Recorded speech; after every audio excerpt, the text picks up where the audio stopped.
Ok, vai, iniziamo. Io parlerò a ruota libera, vado a sentimento, che è l'unico metodo che conosco per fare le cose, quindi va bene. Vai, cominciamo.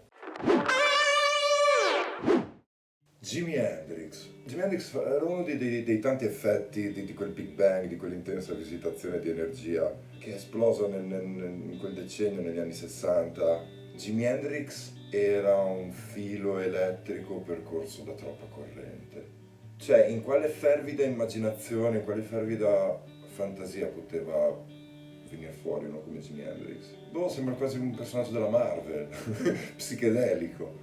E la cosa che mi colpisce come chitarrista è che ha preso tutto quel bagaglio della tradizione afroamericana, del blues, del funk, del rhythm and blues, il primo blues elettrico, e li ha portati, li ha innestati dentro il nuovo discorso del rock. Cioè Jimi Hendrix aveva dichiarato: io voglio essere il primo a suonare il blues su Venere, e credo che sia arrivato ai confini della Via Lattea.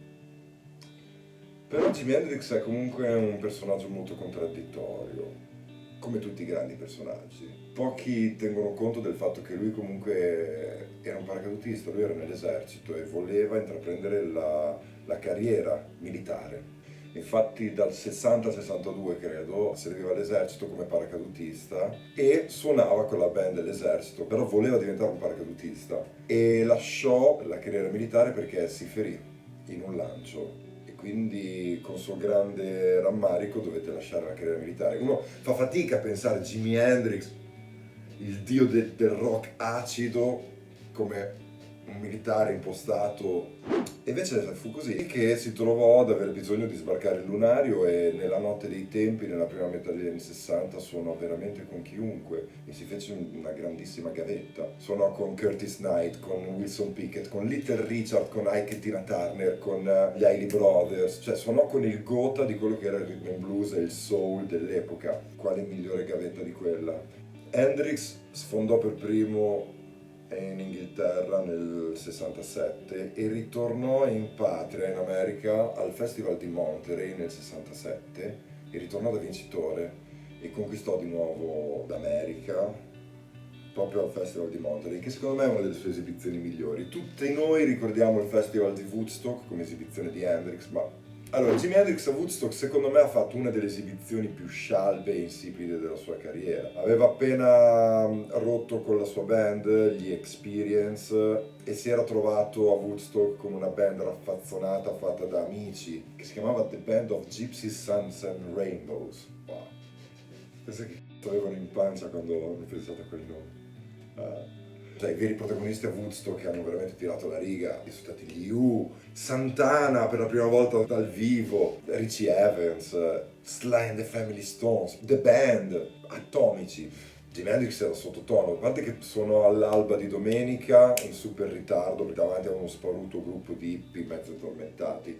La sua esibizione fu ricordata perché a un certo punto, in un'improvvisazione prima di immergersi in Voodoo Child, si esibì in questo Star Spangled Banner l'inno americano fatto con la chitarra e lo fece in maniera molto chiara, squillante come una tromba, però mandò un messaggio molto eloquente, cioè farci l'inno americano di squarci, di napalm, di bombe buttate su villaggi, di bambù, esplosioni, morti, urla lancinanti, e poi già semplicemente un nero vestito di bianco con una chitarra bianca. Tra l'altro quest'anno cadranno i 50 anni della morte di Hendrix e fu una morte molto strana. Hendrix si era recato a Londra qualche giorno prima per discutere con un nuovo manager per un nuovo contratto e lui non voleva assolutamente più tornare con Mike Jeffrey, che lo sfruttava all'inverosimile. Mike Jeffrey era uno che ragionava molto da mafioso. Il fatto che morì quella notte in quella maniera strana, chi arrivò sulla scena trovò il letto completamente pieno di schizzi di vino, come se gli avessero messo a forza la bottiglia di vino in bocca e lo avessero soffocato. Insomma, diciamo che è un tempismo molto molto strano. Quando penso a gente come Hendrix o Jim Morrison o Kurt Cobain, ancora vediamo gli effetti che hanno sulla nostra società, sul nostro modo di pensare, sul nostro modo di intendere l'arte. Cioè, forse i veri artisti non muoiono mai veramente, forse semplicemente smettono di suonare dal vivo. Sarei stato veramente curioso di capire in che direzione sarebbe andato Hendrix.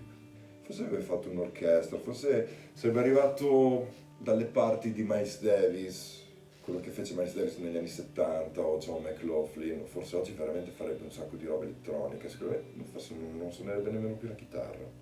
Cioè, ancora oggi se tu metti Fox Lady di Jimi Hendrix ti sventra il cervello e le orecchie esattamente come il giorno in cui uscì, più di 50 anni fa. Beh, io credo che possa bastare, credo che il mio sproloquio sia lungo abbastanza, quindi ragazzi, peace, ciao.